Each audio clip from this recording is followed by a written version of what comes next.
সর্বস্ব জগতং ব্রহ্ম। ও নমো ঈশ্বর সর্বস্ব জগতং ব্রহ্ম। সর্বং খালিদং ব্রহ্ম ধর্মবহং পপমদং ভাগে সঙ্গত সম্পূর্ণ বিশ্বধং ইদং মায়ং জগতং ব্রহ্ম। ও নমো ব্রহ্মাণ্ড প্রভাসিত নমো কল্যাণ সন্তি যুগে যুগে নমো সর্বদা তো কল্যাণ বসুমতি গৌরী ঋষি মৃত্যু যারা মৃত্যু আগমনি নমো আল্লাহ ইল্লাল্লাহ অনাদি স্বরূপাই সর্বত্রিং শতাং সর্বহিং জাননম পশু সিদ্ধানম জলচরণ অদিশ্যতাম আম সন্তা সরতি শতপতি মর্মেহে মেঘব চতুষ্ট আসুরা মাঘে সহিংসু বিষ্ণু রোমাশ্চিক। সমস্ত প্রশংসা সেই মহান মালিকের জন্য, যিনি আমাদেরকে পৃথিবীর সর্বশ্রেষ্ঠ সম্পদ ঈমান নামক বস্তুটা দান করেছেন, আর আমাদেরকে রহমতের মজলিসে, ক্ষমা পাওয়ার মজলিসে, রিয়াজুল জান্নাহ জান্নাতের বাগানে বসার তৌফিক দিয়েছেন। আর একটু আস্তে করে বলেন। যিনি আমাদেরকে পৃথিবীর সর্বশ্রেষ্ঠ নবী দিয়েছেন, যে নবী শুধু মুসলমানদের জন্য পৃথিবীতে আসেন নাই, তিনি এসেছেন হিন্দু, মুসলমান, বৌদ্ধ, খ্রিস্টান, জৈন, সাঁওতাল, আদিবাসী, মুখার্জি, ব্যানার্জি, জমিদার, মজুমদার, তালুকদার, হালদার, মাস্টার, ব্যারিস্টার, উকিল, প্রফেসর, শিয়া, সুন্নি, তবলিগি, ওয়াহাবি, লামুজাবি, কাদিয়ানি ইত্যাদি ইত্যাদি তামাম দলমতের জন্য এবং সমগ্র সৃষ্টিজীবের জন্য যিনি এসেছেন জগৎগুরু, বিশ্বের মহান নেতা, মহামানব, রাহমাতাল লিল আলামিন হয়ে। বলতে পারলেন না?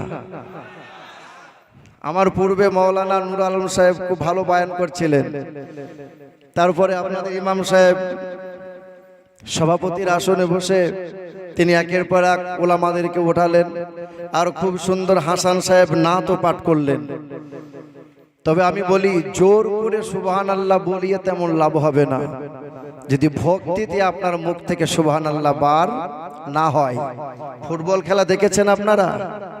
এদিকে 11টা প্লেয়ার, ওইদিকে 11 প্লেয়ার, 22 জনা। খেলাটাকে পরিচালনা করে 3 জনা। খেলার মাঠের ডান দিকে একজনা, বাম দিকে একজনা, আর মধ্যখানে থাকে একজন রেফারি। 25 জন মিলে ঘন্টাখানেক আচ্ছা করে লাথি মারে। খেলা কমপ্লিট হয়ে গেল, ফুটবল ক্লান্ত হয়ে গড়িয়ে চলে যাচ্ছে। খেলার যে সভাপতি আস্তে করে আদর করে তুলে নিয়ে ফুটবলকে জিজ্ঞাসা করে, ফুটবল তোর কি এমন অপরাধ রে, সবাই তোকে লাথি মারে? তো ফুটবল নিজের ভাষায় বলে আর কাঁদে, আমার একটাই অপরাধ, পরের পাম দেওয়াতে আমি ফুলে যাই। কেউ যখন পাম দেয় আমি তখন ফুলে যাই, আর ফুলে গেলেই আমাকে লাথি খেতে হয়। আমার মতো মাওলানা যদি আপনাকে পাম দিয়ে সুবহানাল্লাহ বলাতে হয়, জান্নাতের বাগানে বসেছেন জান্নাতি মানুষ আপনারা, আপনাদের মুখ দিয়ে তো মহব্বতে সুবহানাল্লাহ বার হওয়া দরকার ছিল। কোরআন জানিয়েছে, আল্লাহু ওয়ালিয়ুল্লাযীনা আমানু ইখরিজুহুম মিনাজ যুলুমাতি ইলান নূর ওয়াল্লাযীনা কাফারু আউলিয়াউহুমুত তাগুতু ইখরিজুনাহুম মিনান নূরি ইলাদ যুলুমাত। কোরআনেতে পারা নম্বর 3 পৃষ্ঠা নম্বর 2 লাইন নম্বর 1 আমার আল্লাহ পাক জগতের মানুষকে জানিয়ে দেয়, আমি আল্লাহ পাকের ইমানদার বান্দা যারা, আমি আল্লাহ পাকের বন্ধু হলো তারা। আমার বন্ধুদেরকে আমি আল্লাহ তাসের আড্ডা থেকে উঠিয়ে নিয়েছে, আমার বন্ধুদেরকে জুয়ার আড্ডা থেকে উঠিয়ে নিয়ে জান্নাতের বাগানে বসিয়ে দিয়েছে, আমার বন্ধুদেরকে শয়তানি ওয়াসওয়াসা থেকে তুলে নিয়ে এসে রহমতের জান্নাতের সুন্দর সম্মানীয় মঞ্চে বসিয়ে আমি আল্লাহ পাক আমার বান্দাদের বন্ধুর পরিচয় দিয়েছে। জান্নাতের বাগানে বসবে তারা, জান্নাতি হবে যারা। আর জান্নাতি ভাষা হলো 4টে, একটা হলো সুবহানাল্লাহ, একটা হলো আলহামদুলিল্লাহ, একটা হলো লা ইলাহা ইল্লাল্লাহ, একটা হলো আল্লাহু আকবার। জান্নাতের বাগানে বসে জান্নাতি ভাষা যদি মুখ থেকে বার না হয়, তাহলে জেনে নিতে হবে আমরা জান্নাতির দলে নয়। ঠিক না ভুল? কথা বলেন না কেন? তিনি আল্লাহ, যিনি আমাদেরকে পৃথিবীর সর্বশ্রেষ্ঠ কিতাব দিয়েছেন, যিনি আমাদেরকে পৃথিবীর সর্বশ্রেষ্ঠ ধর্মে পাঠিয়েছেন, মুসলমান ঘরে পাঠিয়ে দুনিয়ার আগুন থেকে বাঁচিয়েছেন, আর কবরের আগুন থেকে, জাহান্নামের আগুন থেকে বাঁচার জন্য সারাটা জীবন সময় দিয়েছেন, এই রকম দয়ালু দাতা তিনি হলেন আল্লাহ, যিনি কাল ছিলেন, আজ আছেন, আগামীতেও, যার কোষাগারে, যার ভান্ডারে, যার দরবারে কখনো কোনো সময়তে কোনো জিনিসের টান পড়েনি, আজও পড়ছে না, আগামীতেও।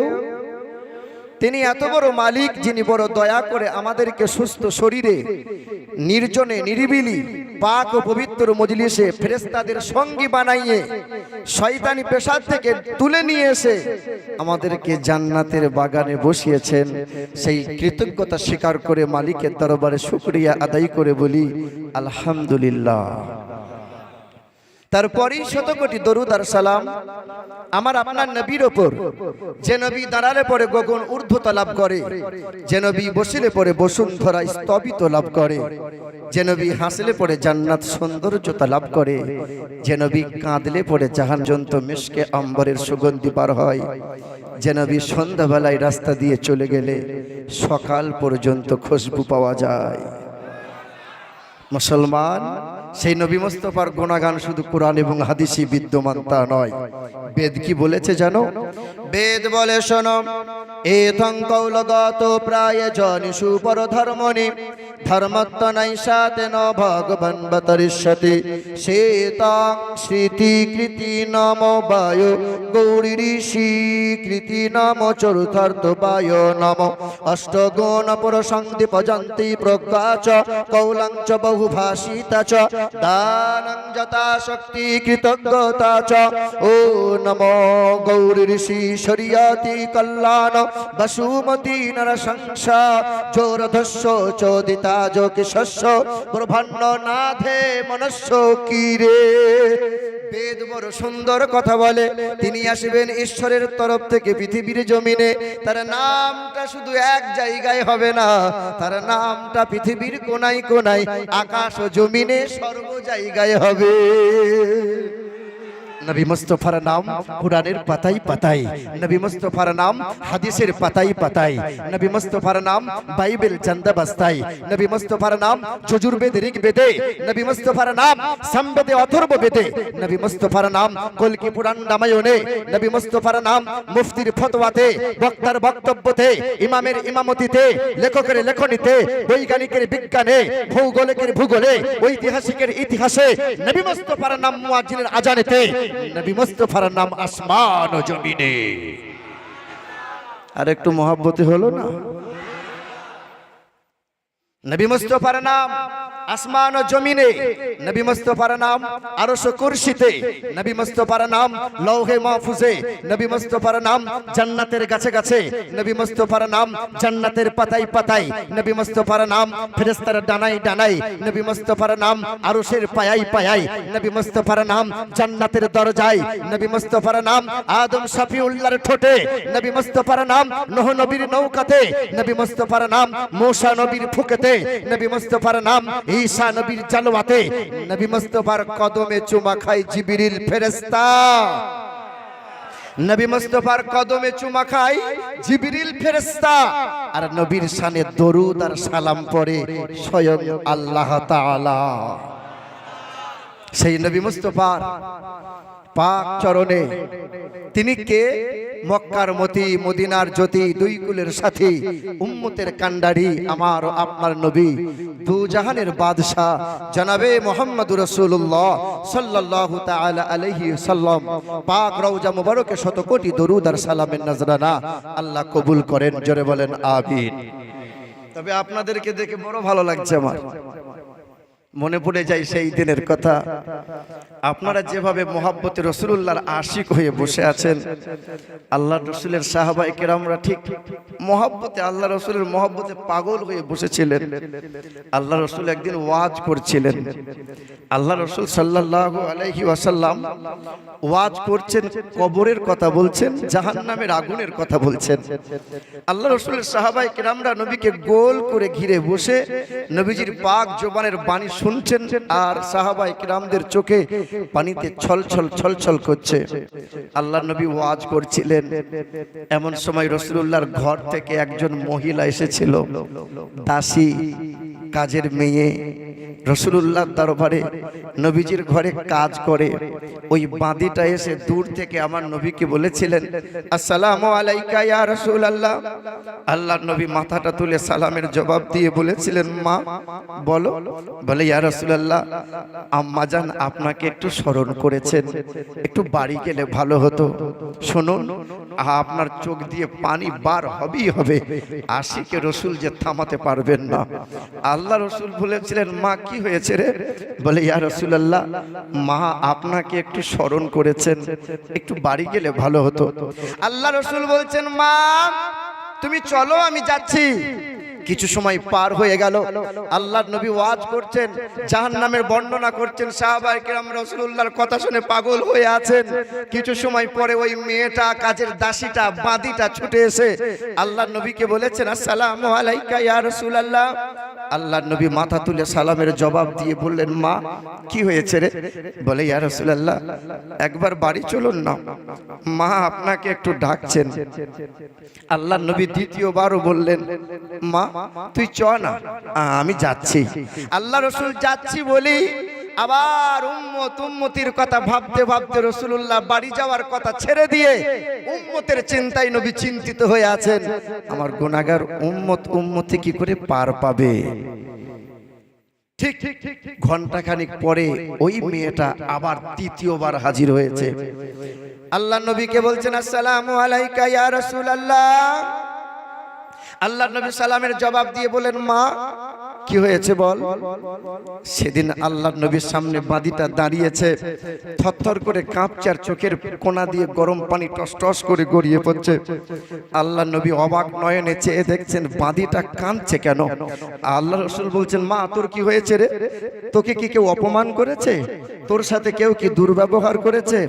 না ইয়া রাসূলুল্লাহ। কি হয়েছে বল না, তুই কাঁদছিস কেন? সেদিন বাঁদিটা বলেছিল, ইয়া রাসূলুল্লাহ, আপনি উম্মতির চিন্তায় চিন্তিত হয়ে আছেন। আমি আপনার সামনে তিনবার এসে দাঁড়িয়ে আপনাকে বাড়ি যাওয়ার কথা বললাম, আপনি বাড়ি গেলেন না। একবার চলুন না ইয়া রাসূলুল্লাহ, আপনার দরজার সামনে একটা নতুন মেহমান এসে দাঁড়িয়ে আছে, আপনার সাথে দেখা না করা পর্যন্ত মেহমানটা বাড়ি যাবে না বলেছে। বাদীর চোখের দিকে তাকিয়ে আল্লাহ রাসূল আর বসে থাকতে পারলেন না। বাদীটা আগে আগে যায়, আমার নবী পিছনে পিছনে যায়। কিছু দূর যাওয়ার পরে আমার নবীর কদম থমকে গেল। চেহারাটা ঘুরিয়ে দেখে, এই যে এই বাড়িটা বিবি মারিয়া কিবতিয়ার ঘর। আল্লাহ নবী পা পা করে গিয়ে দরজাটা খুললেন। দরজাটা খুলে দেখছেন বিবি মারিয়া দরজার আড়ালে দুধের মাসুম বাচ্চাটাকে বুকে নিয়ে কান্না করছেন। আল্লাহ রাসূল বলছেন, মারিয়া তোমার কি হয়েছে, তুমি কাঁদছো কেন? সেদিন বিবি মারিয়া কিবতিয়া নিজের দুধের মাসুম বাচ্চা ইব্রাহিমকে কোলে নিয়ে বলেছিল, আপনি আমার বাচ্চাটাকে ভুলে গেলেন। 3 দিন ধরে আমার বাচ্চা অসুস্থ, তাই 3 দিন ধরে জ্বরের কারণে বাচ্চা পান করে না, বাচ্চা খায়নি। আপনার কি একবার মনে হলো না আমার বাচ্চার কথা? সেদিন আল্লাহ রাসূল বলেছিলেন, মারিয়া আমি আমার উম্মতির চিন্তায় চিন্তিত হয়েছিলাম, মারিয়া দাও না আমার বাচ্চা ইব্রাহিমকে দাও।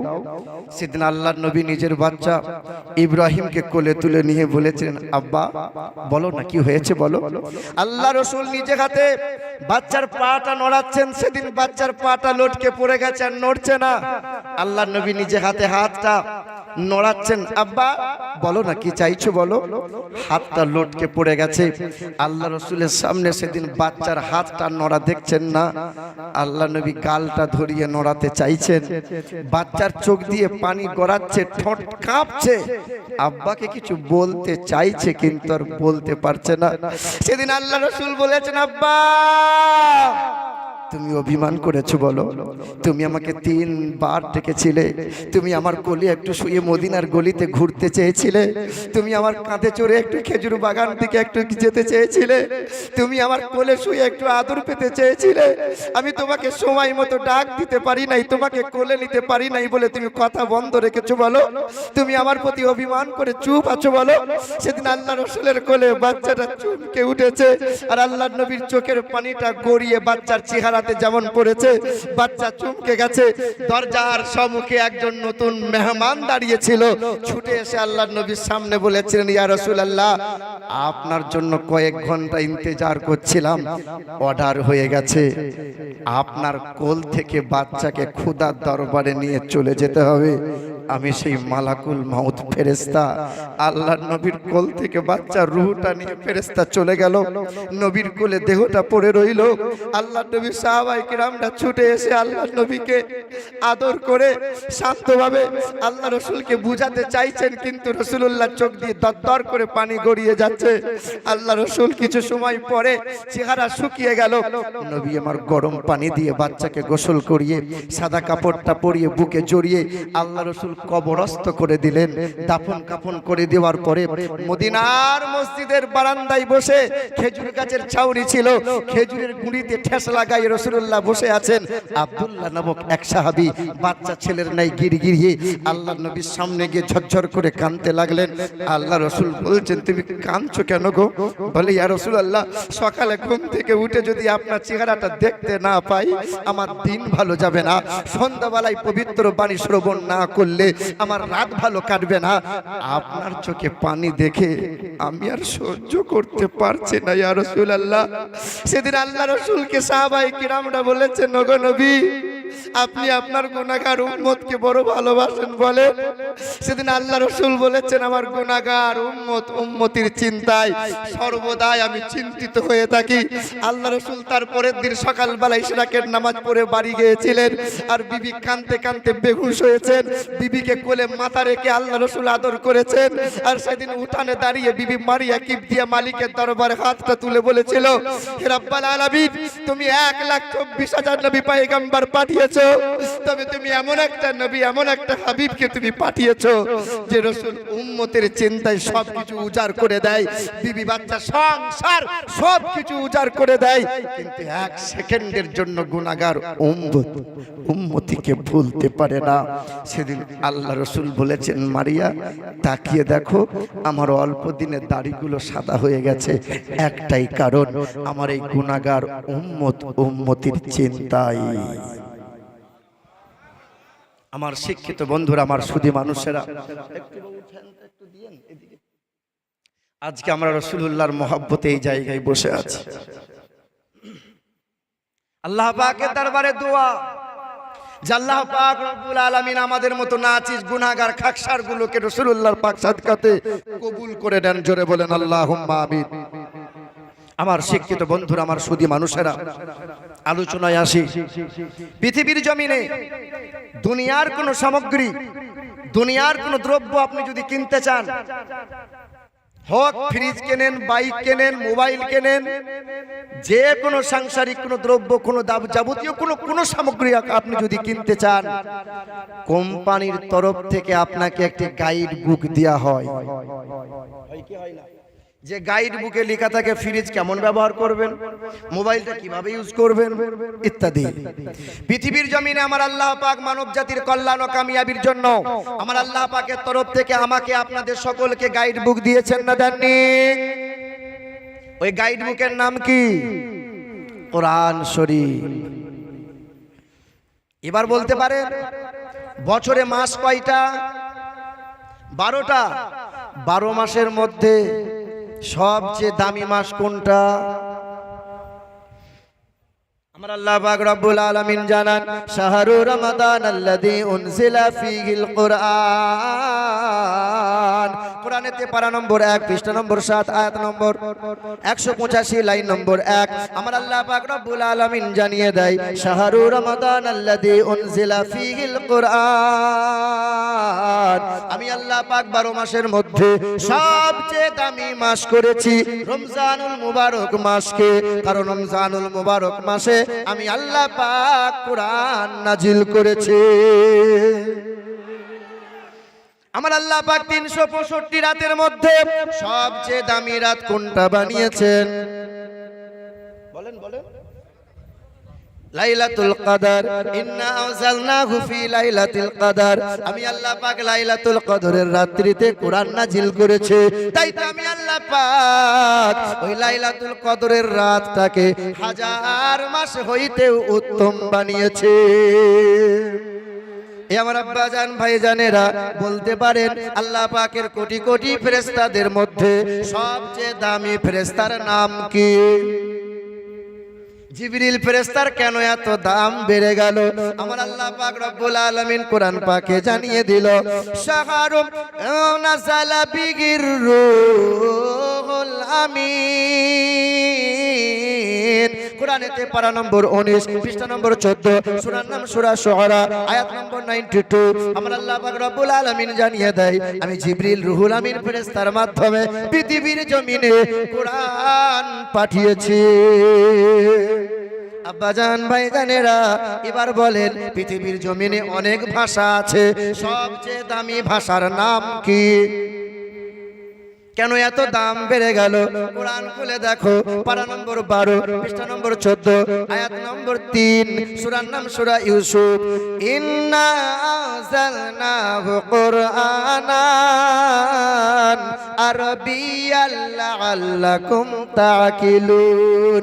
আমি আল্লাহ পাক রব্বুল আলামিন কোরআনটাকে আরবি ভাষায় নাজিল করে পৃথিবীর জমিনে আরবির কদর বাড়িয়ে দিয়েছি। এবার আপনারা বলেন বাবা পৃথিবীর জমিনে সর্বপ্রথম বাংলা ভাষায় কোরআনের অনুবাদ করেছেন যিনি, তার নাম কি? বলেন বলেন। গিরিশচন্দ্র সেন। কে বললেন? বলুন না বলুন না। আপনি বললেন। আর কেউ বলতে পারেন পৃথিবীর জমিনে সর্বপ্রথম কোরআনটা বাংলা ভাষায় অনুবাদ করেছেন যিনি, তার নাম কি?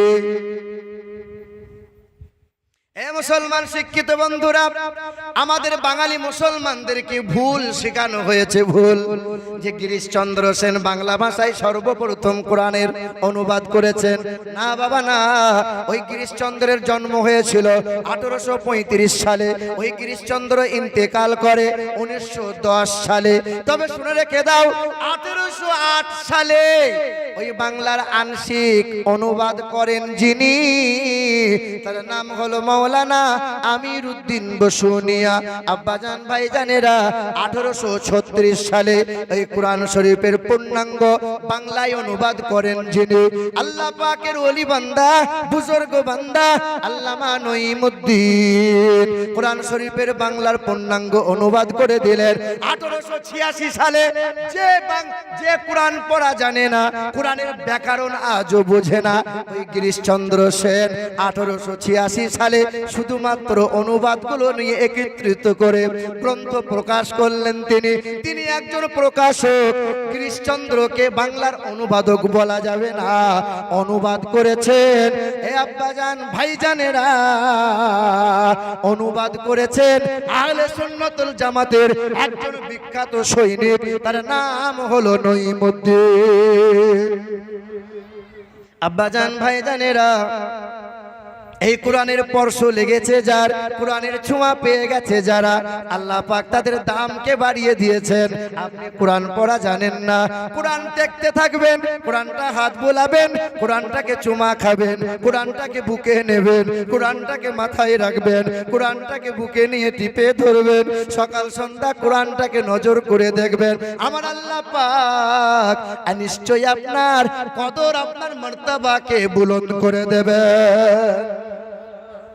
আব্বাজান ভাইজানেরা, আপনার ঘরে কাঠের চেয়ার, কাঠের টেবিল আছে, ঠিক না ভুল? কথা বলেন না কেন? ওই কাঠের চেয়ার, কাঠের টেবিলে যদি কখনো পা লেগে যায়, আপনারা কি সালাম করেন? ওই কাঠের এক টুকরা দিয়ে রেহেল বানানো হয়, রেহেল, যে রেহেলের ওপরে কোরআন রাখা হয়। ওই রেহেলে যদি কখনো কোনো সময় পা লেগে যায়, সঙ্গে সঙ্গে মুসলমান সালাম করে নেয়। কেন বাবা? ওই কাঠের টুকরা কোরআনের ছোঁয়া পেয়েছিল, তাই তো আমার আল্লাহ পাক রেহেলটার দাম বাড়িয়ে দিয়েছে। এ আমার আব্বা জান, ভাই জানেরা, আপনার ঘরে আলমারি শোকেসে কত জামা কাপড় আছে, কখনো যদি পা লেগে যায় সালাম আপনি করবেন না, আপনার দুঃখ প্রকাশ হবে না। কিন্তু এক টুকরা কাপড় দিয়ে কোরআনের জুসদান বানানো হয়, কোরআনটাকে জড়িয়ে রাখা হয়। ওই কাপড়ের টুকরা যদি কখনো পা লেগে যায়, সঙ্গে সঙ্গে মুসলমান সালাম করে নেয়, দুঃখ প্রকাশ করে। কেন করে? কোরআনের ছোঁয়া পেয়েছে বলে আমার আল্লাহ পাক তার দামটাকে বাড়িয়েছে। ওমরে ফারুক গরম মানুষ না নরম? কথা বলেন না কেন? ওই গরম মানুষটা কোরআনের শীতল হাওয়া পেয়েছিল, নবীজির মাথা কাটতে যাবে বলে চক্রান্ত করেছিল। তলোয়ার কদম তলে ফেলে দিয়ে নবীজির দুই কদম জড়িয়ে কালেমা লা ইলাহা ইল্লাল্লাহু মুহাম্মাদুর রাসূলুল্লাহ কালেমা পড়ে নরম হয়ে গেছে। আব্বা, কোরআন হলো পৃথিবীর সবচেয়ে বড় আমানত। ছেলে হলো বাবার কাছে আমানত, কন্যা হলো পিতার কাছে আমানত, অন্ধ ব্যক্তিটা চোখওয়ালার কাছে আমানত, অসুস্থ ব্যক্তিটা সুস্থর কাছে আমানত, গরিব মানুষটা ধনীর কাছে আমানত। পৃথিবীর সবচেয়ে বড় আমানত কোনটা? আমার আল্লাহ পাক রব্বুল আলামিন জানিয়ে দেন, ইন্না আরাদনাল আমানাতা ইন্না আরাদনাল আমানাতা আলাস সামাওয়াতি ওয়াল আরদি ওয়াল জিবালি ফাআবাইনা আইয়াহমিলনাহা ওয়া আশফাকনা মিনহা ওয়া হামালাহাল ইনসান। আমি আমার আমানতটা পাহাড়কে দিতে চেয়েছিলাম, পাহাড় বলেছিল পারবো না, আসমান বলেছিল পারবো না, জমিন বলেছিল পারবো না। এই আমানতের ওজন কতটা? কতটা ওজন? লাউ আনজালনা হাযাল কুরআন আলা জাবালিন লারাআইতাহু খাশিআম মুতাসাদ্দিআম মিন খাশিয়াতিল্লাহ। ওগো নবী, আপনি দেখতে পেতেন ওই কুরআনটাকে যদি পাহাড়ে রেখে দিতাম, পাহাড়টা আপনার চোখের সামনে সঙ্গে সঙ্গে ধ্বংস হয়ে যেত। একটু জোরে বলতে পারলেন না? আব্বা জান, আমার শিক্ষিত বন্ধুরা, সুধী মানুষেরা, পাহাড় যখন ফেল হলো, আসমান জমিন কেউ যখন নিতে পারলো না, একজন আল্লাহ পাকের বন্ধু বলেছিল, আল্লাহ তোমার আমানতটা যদি আমাকে দাও, মাথায় তুলে রাখবো, কখনো কোনো দিন ফেলবো না। একবার দরুদ শরীফ পড়েন, আল্লাহুম্মা।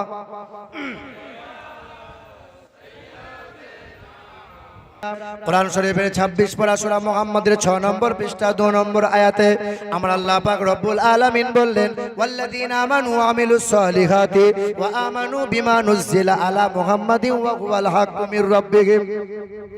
আমার মহা আমানতটা, মহা কালামটা একজনকে দিলাম, তিনি আমার বন্ধু হাবিবে কিবরিয়া জনাবে মুহাম্মদুর রাসূলুল্লাহ। আজকে তো আমরা কোরআন পেয়েছি। আচ্ছা, কোরআন শরীফটা আমার আল্লাহ পাক যে অবতীর্ণ করলেন, এই অবতীর্ণ করার উদ্দেশ্যটা কি বলুন? কেন নাজিল করেছেন? ও না না, দাদি মরলে পরে 4 খতম দেবেন, এই জন্যই তো নাকি? আর আমাদের মতো হুজুরগুলো আছে, পেটুক খুঁড়ে হুজুর, আমার দাদু মরেছে, হুজুর 4 খতম দিয়েন। আমার মতো হুজুর হাব্বা জুব্বা পরে 4 খতম করে নিয়ে চলে এসেছে। রব্বানা যালামনা, রহমতের দরজা খুলে দাও, 4 খতম করে 8 খতম হয়েছে, দরজা যদি না খোলো খতম করে দেবো, মানে এমন করে হুঙ্কার করে দোয়া করছে। ফেরেশতা বলছে, কাকে হুমকি দেখাচ্ছিস?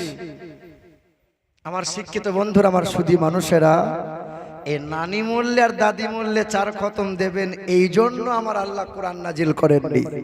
হুদাল লিন্নাস ওয়া বায়্যানাতিম মিনাল হুদা ওয়াল ফুরকান।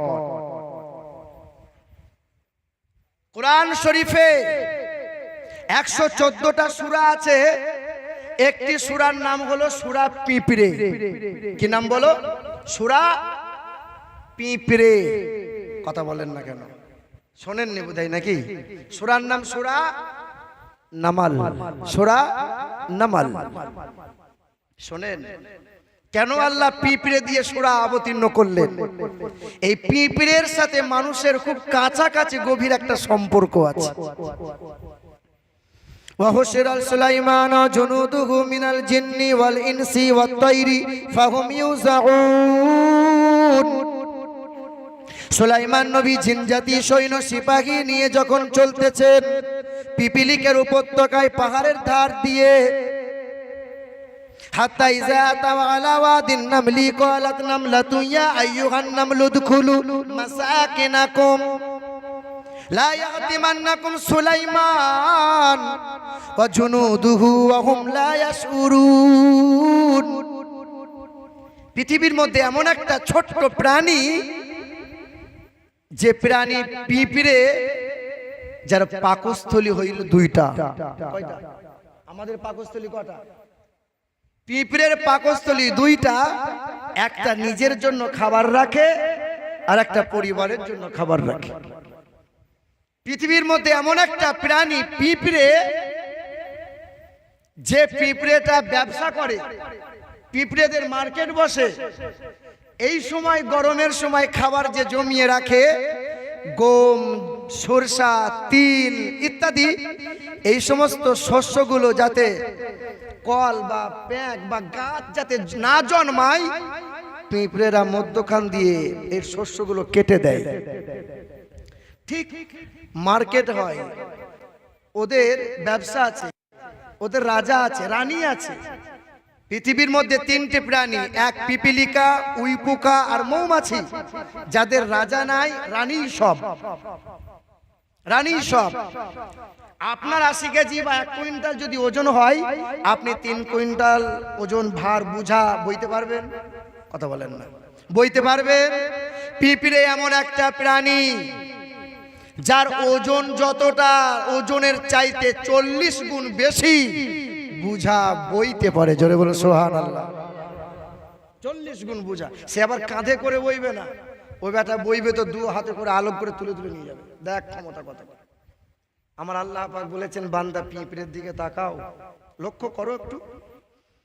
হাত্তা ইযা তাওয়ালা ওয়াদিন নামলি ক্বালাত নামলাতু ইয়া আইয়ুহান নামলু উদখুলু মাসাকিনাকুম। আল্লাহ পাক রব্বুল আলামিন নকল করে জানিয়ে দিয়েছেন ওই পিঁপড়ের দৃশ্যটা। রানী পিঁপড়ে যখন ঘোষণা করলেন, দলবল পিঁপড়ে সকল, তোমরা নিজের নিজের বাসায় লুকিয়ে যাও। সুলাইমান নবী তার দলবল সিপাহী নিয়ে আসতেছে। সুলাইমান নবী পা দিয়ে আমাদেরকে পিষে দেবে। সবাই তখন নিজের নিজের বাসাতে লুকিয়ে গেল। সঙ্গে সঙ্গে বিখ্যাত একজন আমেরিকার বৈজ্ঞানিক, যার নাম হলো বিখ্যাত বৈজ্ঞানিক ডক্টর উইলসন, এই কোরআন শরীফের সূরা নামলের 18 নম্বর আয়াত নিয়ে মামলা করে দিল। কি মামলা করলো? যে রানী পিপিলিকা যখন দলবলকে ঘোষণা করলো, সবাই তখন শুনে দিয়ে লুকিয়ে গেল। কিন্তু কথা হলো, কোরআন শরীফ বলে রানী পিঁপড়ে বলল আর তারা শুনে নিল। রিসার্চ করে দেখলাম পিঁপড়ের তো কোনো কান নাই। পিঁপড়ের কোনো কান নাই, তাহলে শুনলো কি করে? বিখ্যাত বৈজ্ঞানিক ডক্টর উইলসন মামলা করেছিল, দেশ বিদেশে প্রচার করলো কোরআন শরীফের এই আয়াতটা ভুল। এই আয়াতটা ভুল। 1 মাস নয়, 1 বছর কেটে গেল, 2 বছর কেটে গেল, 3 বছর পার হয়ে গেল, 4 বছর পার হয়ে যাওয়ার পরে ওই বিখ্যাত বৈজ্ঞানিক ডক্টর উইলসন ওই পিঁপড়ে নিয়ে শুধু রিসার্চ করলো। কোরআন শরীফের নামালের 18 নম্বর আয়াতটা নিয়ে রিসার্চ করলো। একটা আয়াত নিয়ে 4 বছর রিসার্চ করার পরে ডক্টর উইলসন চিৎকার করে বলল, কালমা লা ইলাহা ইল্লাল্লাহু মুহাম্মাদুর মুহাম্মাদুর রাসূলুল্লাহ। পিঁপড়ের কান নাই বটে, পিঁপড়ের কান নাই বটে, কিন্তু পিঁপড়ের হাঁটু থেকে পা পর্যন্ত একটা ভাইব্রেশন রয়েছে, সেন্স রয়েছে। এই ভাইব্রেশনের মাধ্যম দিয়ে পিঁপড়ে শুনতে পায়। আল্লাহ পাকের কালামে বিন্দু মাত্র কোনো ভুল নাই। কোরআন শরীফে একটি সূরা আছে, যে সূরাটার নাম হলো সূরা মৌমাছি। কি বলো? সূরা মৌমাছি, সূরা নাহল, সূরা নাহল। বিজ্ঞানের মুখ থেকে অনেক কিছু শুনেছেন, আমরা বিজ্ঞানে পড়ে দেখেছি। বৈজ্ঞানিকরা বলেছে মৌমাছি রস সংগ্রহ করে আর বাসায় গিয়ে বমি করে, সেটাই তো মধু। কুরআন পাক আল্লাহ পাক জানাই, ওয়া আওহা রাব্বুকা ইলান নাহলি আনিত্তাখিজি মিনাল জিবালি বুয়ুতাও ওয়া মিনাশ শাজারি ওয়া মিম্মা ইয়ারিশুন। হে মৌমাছি, তুমি ঘর তৈরি করো, ওই পাহাড়ের উচ্চতায় ঘর তৈরি করো, তুমি তোমার ঘর তৈরি করো, ওই লম্বা বৃক্ষে তুমি ঘর তৈরি করো, তুমি ঘর বানাও, ওই মানব জাতির বালাখানার কোণে কোণে ঘর তৈরি করো, তুমি তোমার রবকে স্মরণ করো। সুম্মা কুলি মিন কুল্লি সামারাতি ফাসলুকি সুবুলা রাব্বিকি যুলালা ইয়াখরুজু মিন বুতুনিহা শারাবুম মুখতালিফুন আলওয়ানুহু শিফাউল লিন্নাস। কোরআন শরীফের পারা নম্বর 14 পৃষ্ঠা নম্বর 13, সূরার নাম সূরা নাহল, আয়াত নম্বর 68 69। আমার আল্লাহ পাক রব্বুল আলামিন জানিয়ে দিলেন, এ মধুমক্ষী, তুমি তোমার রবের নির্দেশনা পালন করো, তুমি তোমার রবকে স্মরণ করো, তুমি তোমার রবের জিকির করো। আল্লাহ পাকের জিকির থেকে বান্দা যদি গাফেল হয়ে যায় তো বান্দা লাঞ্ছিত হবে। এই করুণা করুণা করুণা, এই অনুক্রম, এইটা সেটা আর কত রকম বলবে। এটা কার মার? কথা বলে কার মার? আল্লাহর মার। আল্লাহ বলছেন মৌমাছি তুমি তোমার রবকে স্মরণ করো। মৌমাছি প্রতিটা ক্ষণে রবের জিকির করে আর নবীর দরুদ পড়ে, তাই তো মৌমাছির ফুলের রস এত মিষ্টি হয়, হ্যাঁ না? আমার আল্লাহ পাক রব্বুল আলামিন বলেন, ওয়ামান আ'রাদা আন যিকরি ফাইন্না লাহু মাঈশাতান দানকা ক্বালা রাব্বি লিমা হাশারতানি আ'মা। আপনারা এতদিন শুধু কেচ্চা কাহিনী শুনেছেন, আমি আপনাদের মন দেখে বুঝতে পারছি যে আপনাদের ভালো লাগছে না। মানে ভালো ভালো কেচ্চা কাহিনী, গল্প এসব বললে খুব ভালো হতো, তাই না? সুন্নি জামাত শেষ হয়ে যাচ্ছে, আহলে সুন্নাতুল জামাত শেষ হয়ে যাচ্ছে দিন দিন। দুটো কারণ, এক হলো ভণ্ড পীরে আর এক হলো বেতাল সুরে। এই সুরে আর কাহিনী কেচ্ছা দিয়ে সুন্নি জামাত বরবাদ হয়ে যাচ্ছে দিন দিন। কোরআনের তাফসীর নাই, কোন হাদিসের ব্যাখ্যা নাই, অনুবাদ নাই, জীবনী চলছে তো 1 মাসের জীবনী। কি শুনলি বাবা? ওই চায়ের দোকানে বসে বসে বিড়ি খাচ্ছে, দারুণ দিল বাবু, দারুণ দিল। ও বুড়ো ধাম, ও প্রতিদিন 2 তারা করে বিড়ি লাগে, আর চায়ের দোকানে বসে বসে শুধু রাজনীতি চিন্তা ভাবনা করে। জানিস, খবরের কাগজ পড়ছে আজকে ত্রিপুরায় মমতার পার্টি অফিসে আগুন লাগিয়ে দিয়েছে, শ্রীলঙ্কার রাষ্ট্রপতির অবস্থা খারাপ, জনগণ থেকে তাড়া করেছে, পাকিস্তানে যা ঘটছে না বিরাট ব্যাপার। ঠিক তারপরেই একজন চলে এলো, মালদার কলেজের বিখ্যাত সায়েন্সের প্রফেসর এ রুস্তম আলী, এসে বলল, তুই কি জানিস রে? দেশের খবর যা দেখছি মমতা মনে হয় এবার হেরে যাবে, এবার হাসিনা আর থাকবে না। এই বুড়ো ধামগুলো বিড়ি টানছে আর রাজনীতি চিন্তা ভাবনা করছে। তোমার মনে মনে হচ্ছে যদি একটু বাঁদরের মুত পেতাম তো দুজনের মাথাতে একটু ঢেলে দিতাম বাঁদরের মুত। এই বুড়ো দাম দিনে 2 তারা করে বিড়ি লাগে, রাজনীতি খবর সব লাগে। আসসালামু আলাইকুম চাচা। ওয়ালাইকুম আসসালাম। আমি শুনলাম নাকি কোথায় আগুন লেগেছে? বলে হ্যাঁ, ত্রিপুরায় মমতার পার্টি অফিসে বিজেপি আগুন লাগিয়ে দিয়েছে। কারণ কবরে মরার পরে, যাওয়ার পরে মুনকার নেকির সওয়ালের যদি জবাব ঠিক মতো না দিতে পারো, তা শুনছি নাকি হাদিস বলছে তার কবরে আগুন লাগিয়ে দেওয়া হবে। বলছে আল্লাহ গফুরুর রহিম, দয়ার সাগর, নিশ্চয়ই কিছু একটা পার পেয়ে যাব। ও বুড়ো ধাম কলমা পড়ে না, জীবনে নামাজ নাই, কুল নাই, কলমা নাই, পবিত্রতা নাই, জীবনে কখনো ফরজ গোসল করতে জানে না, ভালো করে পাইপ ধোই না। ও ও মাল সারাদিন শুধু বিড়ি টানছে, রাজনীতি চিন্তা ভাবনা করছে, মসজিদও চেনে না, আল্লাহ বিল্লাহ করে না। আচ্ছা, এইসব লোক যদি সুবহানাল্লাহ চিৎকার করে দুবার বলে দেয়, পার পাবে বলছেন? কি মনে হয় আপনার? বাবা শুনে রেখে দেন মুসলমান শিক্ষিত বন্ধুরা আমার, আল্লাহ পাক রব্বুল আলামিন বললেন সুম্মা কুলি মিন কুল্লি সামারাত ফাসলুকি সুবুলা রাব্বিকি যুলালা। এ মৌমাছি, তুমি রং বেরঙের ফলে বসো, রস খাবার সংগ্রহ করো, খাও পান করো, আর তোমার পেট থেকে নিত্য নতুন রং বেরঙের পানি নির্গত হবে। তুমি যখন পায়খানা নিত্য নতুন রং বেরঙের পানি নির্গত করবে, ওই পানিটা মানব জাতিরা পান করবে, ওই পানিটা মানব জাতির জন্য শিফা হবে। ইন্না ফি যালিকা লাআয়াতাল লিকাউমিন ইয়াতাফাক্কারুন, তাহা মানব জাতির জন্য কল্যাণকর, ইহা জ্ঞানীদের জন্য নিদর্শন। ওয়া ইন্না লাকুম ফিল আনামি লাইবরা নুসকিকুম মিম্মা ফি বুতুনিহি মিন বাইনি ফারসিন ওয়া দামিল লাবানান খালিসান সাইগাল লিশারিবিন। ওই গাভীর দিকে তাকিয়ে দেখো, আমি আল্লাহ পাক গোবর আর রক্ত নিচড়ে নিচড়ে তোমাদেরকে দুগ্ধ দান করেছি। কখনো কি দেখতে পেয়েছো ওই দুধের সাথে ঘাস বেরিয়ে এসেছে? যেদিকে তাকাবে আমি আল্লাহ পাকের কুদরতি দেখতে পাবে।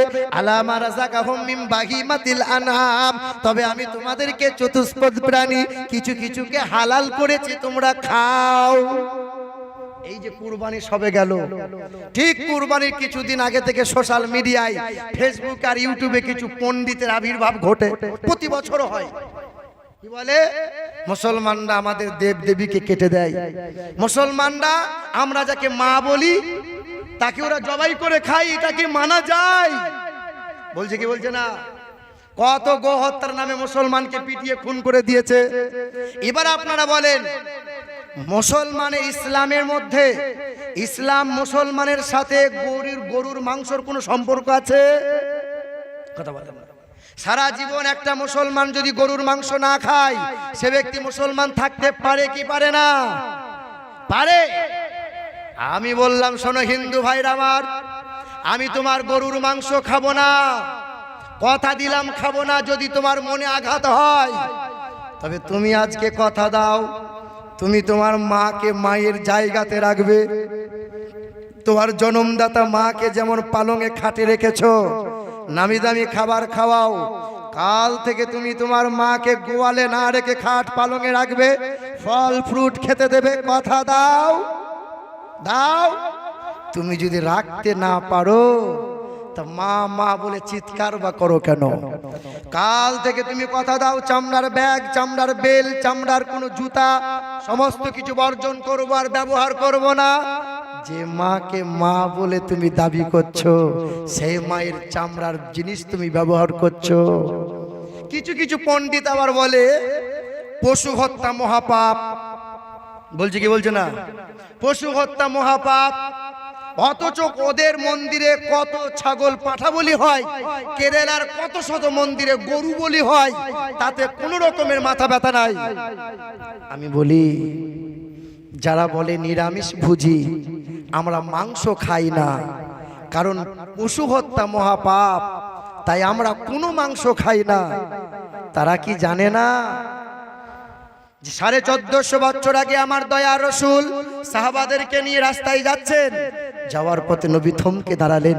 আল্লাহ রাসূল বললেন, এই কবরে একটা খেজুরের ডাল পুঁতে দাও। সাহাবায়ে কিরাম ছুটে এসে খেজুরের ডাল পুঁতে দিলেন। জিজ্ঞাসা করলেন, ওগো রাসূল, এমন তো আগে দেখি নাই।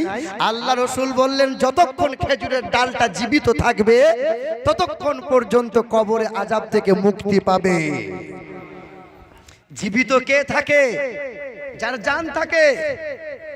1450 বছর আগে গাছের প্রাণ আছে রাসূলুল্লাহ বলে দিয়েছেন। তুমি তো সায়েন্সের ছাত্র, তুমি তো লেখাপড়া করেছো, বিএড ডিএড বিকম এমকম ঝমঝম। তুমি জানো না জগদীশ চন্দ্র বসু নোবেল জয়ী হয়ে গাছের প্রাণ আছে কথা প্রমাণ করিয়েছে। তুমি যে শাক খাও, তুমি যে সবজি খাও, সেটা কাটলে তো শাকের ব্যথা হয়, গাছের কষ্ট হয়, ব্যথা অনুভব, তুমি বোঝো না? তাদের মতো ছাগল পৃথিবীতে আর দুটো নাই। আমার শিক্ষিত বন্ধুরা, আমার সুধী মানুষেরা, আমার আল্লাহ পাক রব্বুল আলামিন বলছেন, কে দিল রে লতার গাছে এত বড় কদু, আর কারি সারাই মৌমাছিরা মৌচাকে দেয় মধু।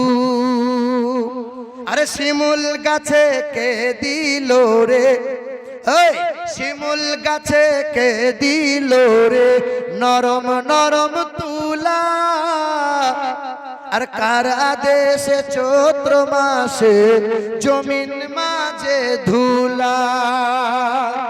আরে ঝিনুক মাঝে কে দিল রে মুক্তামণির হার, আর আখের ভিতর কে দিল রে রস যে চমৎকার। কে দিয়েছে? কে দিয়েছে? আচ্ছা মানুষ বলো দেখি, রাত্রি কেন কালো, আর সূর্যমণি কোথা হতে পেল এমন আলো? আরে সন্ধ্যা বেলায় আকাশ ঘিরে, সন্ধ্যা বেলায় আকাশ ঘিরে তারার আবির্ভাব, আর মিষ্ট জলে পূর্ণ কেন গাছের কচি ডাব?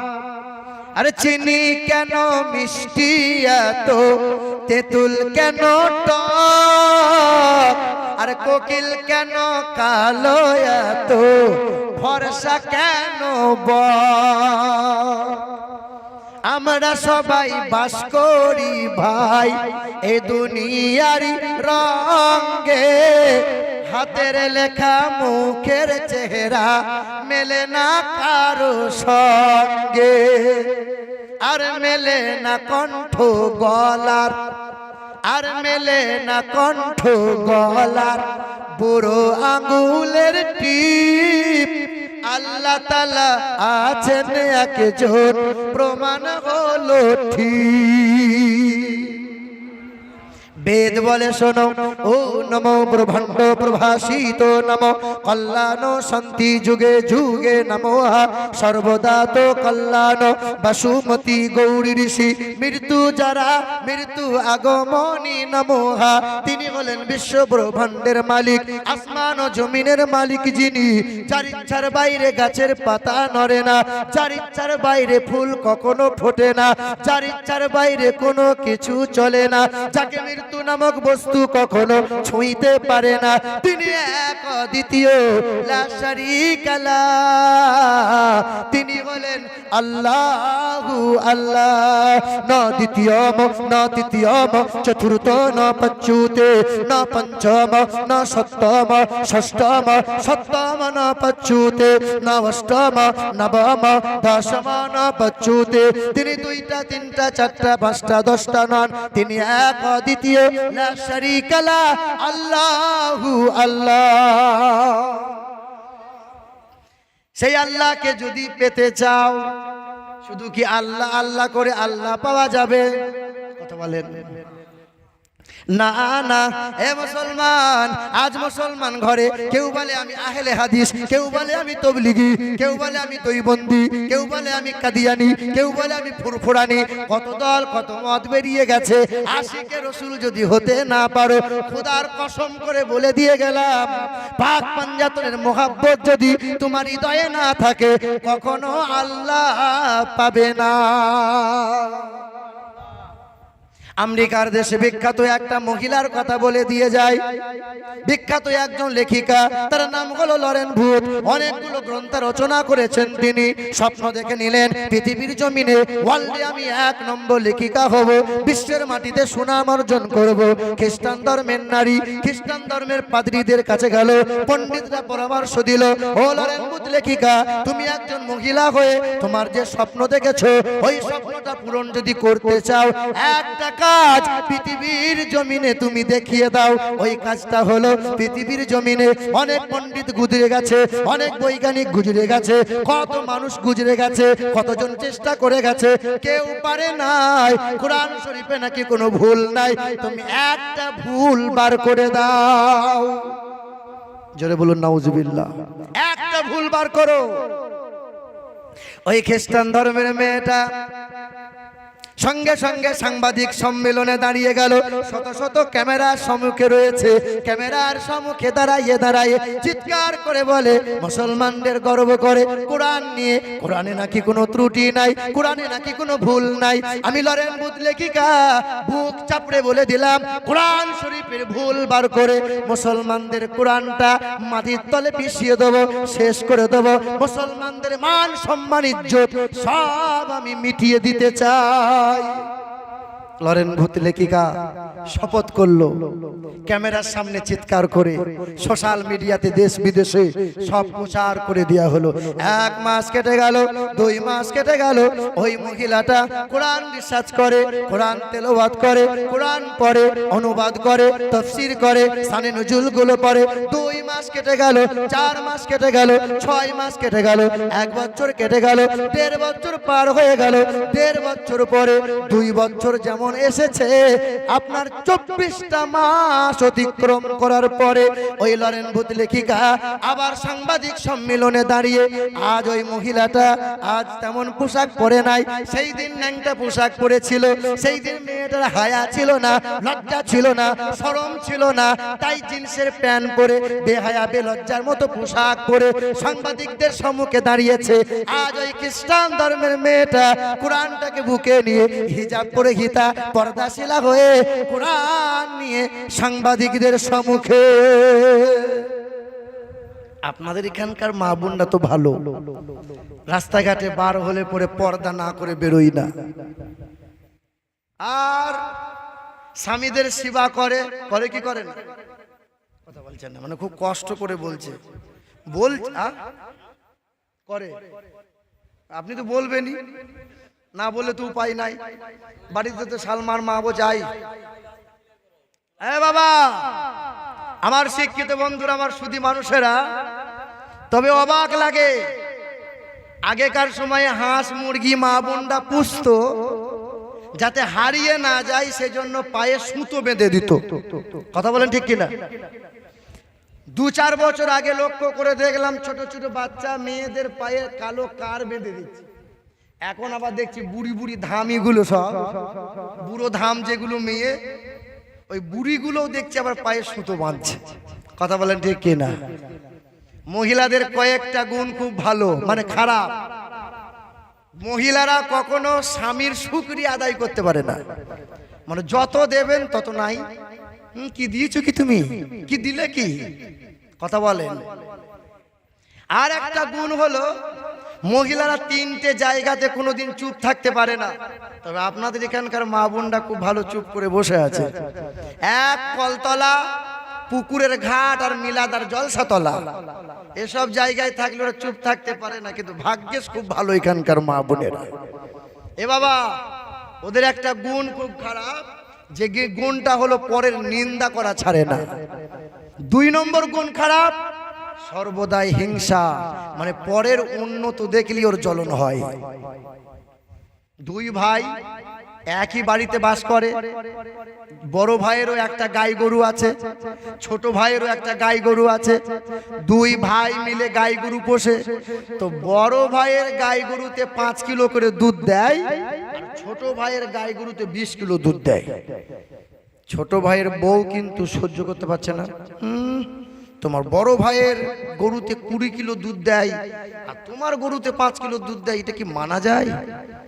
কিন্তু ছোট ভাই নামাজ পড়ে, খুব পরহেজগার লোক, সাদা সিধে মানুষ। তো নামাজ পড়ে আসে আর বলে, তুমি কি নামাজ পড়ো? বলে কেন? তুমি দোয়া করতে পারো না যে তোমার দুধটা যেন 20 কিলো হয়? ওর গরুতে 20 কিলো দুধ দেয়, একই গোয়ালে তোমার গরু থাকে, তোমার গরুতে 5 কেজি দুধ, এটা কি মানা যায়? তুমি দোয়া করো যেন 20 কিলো দুধ হয়, আর এটা যদি না পারো তাহলে তুমি এই দোয়া করো যেন বড় ভাইয়ের গরুটা মরে যায়। তো বলছে তা বললে কি হয়? হ্যাঁ, এবার বিবির কথা কে না শোনে না? বিবির কথা আমরা সব শুনি কি শুনি না? কথা বলেন না কেন?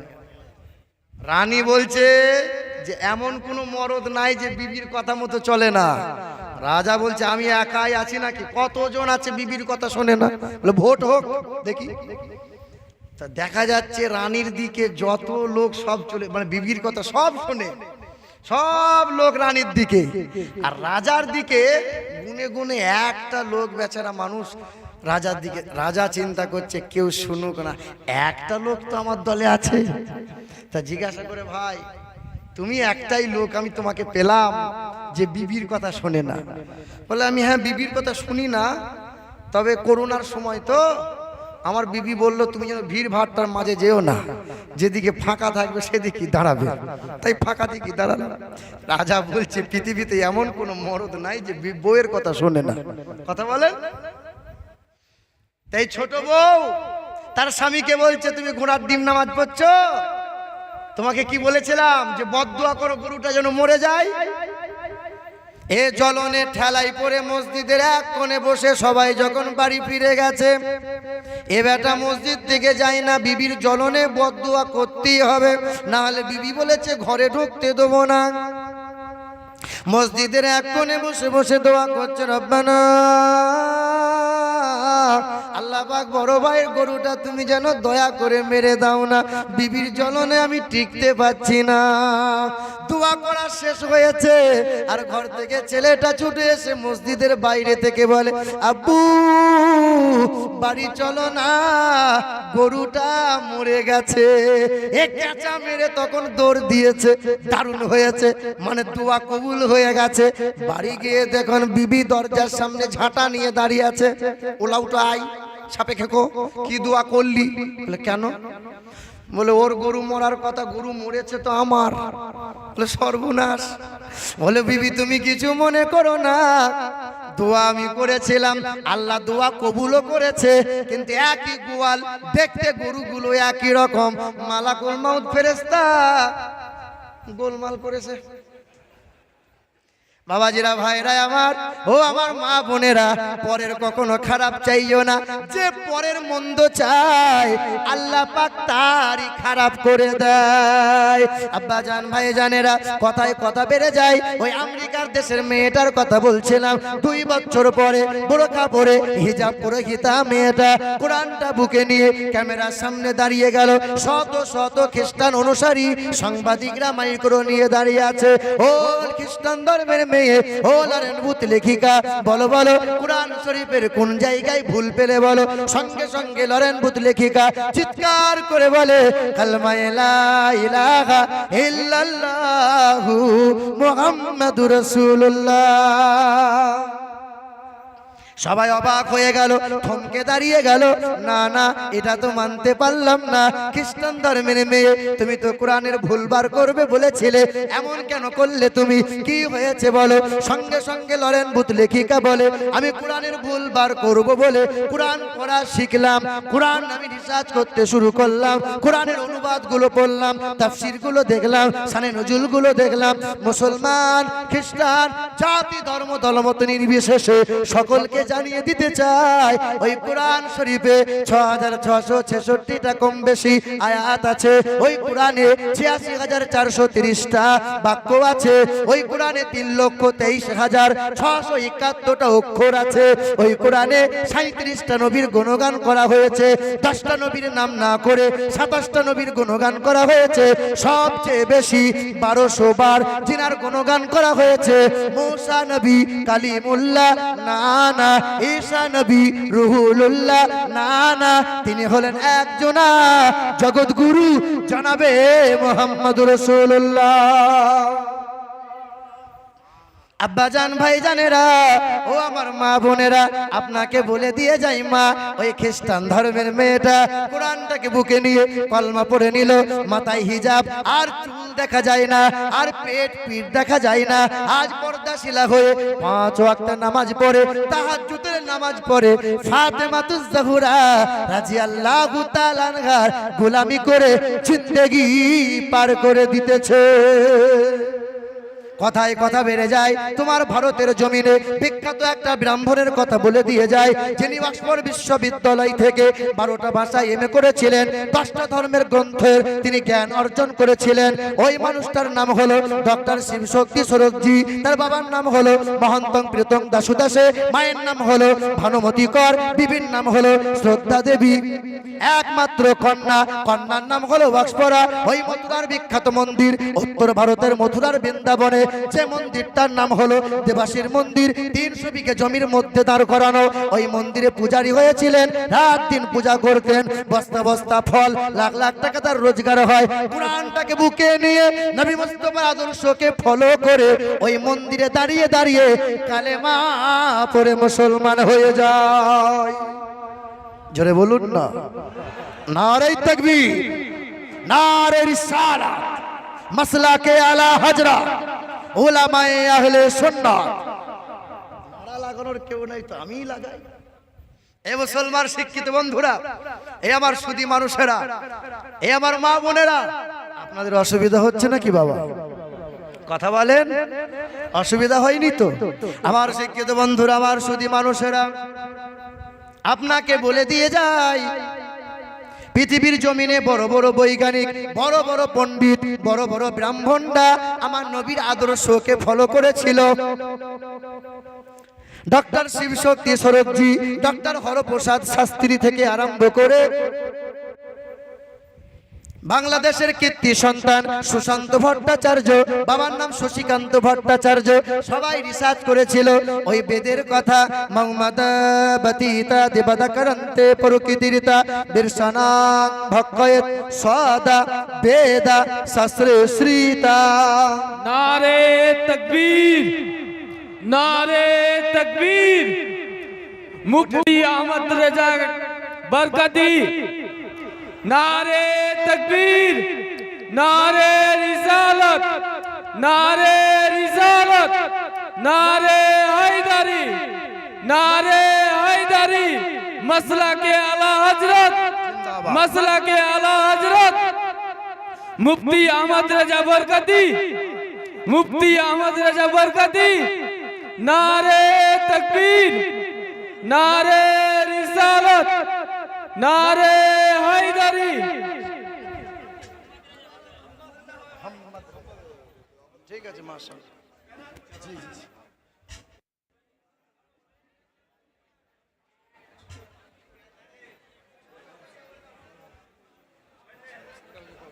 সরিয়ে দেন, সরিয়ে দেন।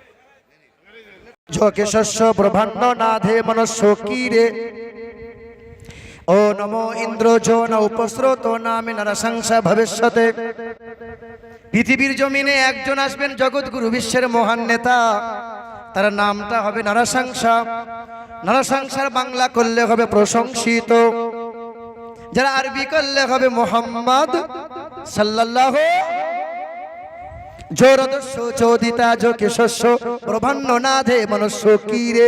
কিরে শব্দের অর্থ হলো প্রশংসাকারী, যারা আরবি হবে আহম্মদ। বেদ বলে শোনো, অথুত সংভবিষ্যতে মনংসে বে সদা নিবৌ বাসুদেবঙ্গরঙ্গীতি পুণ্যগন্ধানি নিষ্পর্শম মংমদাবতী তদিপদকরন্তে প্রকৃতিরিতা বিরসনাং ভক্ষয়েত সদা বেদ সশ্রী শ্রীতা। যে নামের প্রথম অক্ষর হবে ম, শেষের অক্ষর হবে দ। নামটা কি হবে? সাল্লাল্লাহু। যে নামের প্রথম অক্ষর হবে এম, শেষের অক্ষর হবে ডি। যিনি হবেন সততা, সত্যপ্রিয়, বীর মাংস ভক্ষণ করিবেন, যিনি পৃথিবীর জমিনে হায়াতে 63 সাল জাহিরি জিন্দেগিতে কখনো কোনোদিন কোনো সময় ভুলেও একটাও মিথ্যা কথা বলেননি, তিনি কে? যিনি জীবনে কখনো কোনোদিন বিনা কারণে গাছের ফল ফুল পাতা ছেড়েননি, তিনার নাম কি? ভয় লাগছে আপনাদের? অসুবিধা হচ্ছে? আমি জানি হুজুর এসে গেছে, আপনারা পিয়াসে বুঝতে পারছি। ইনশাআল্লাহ সংক্ষিপ্ত।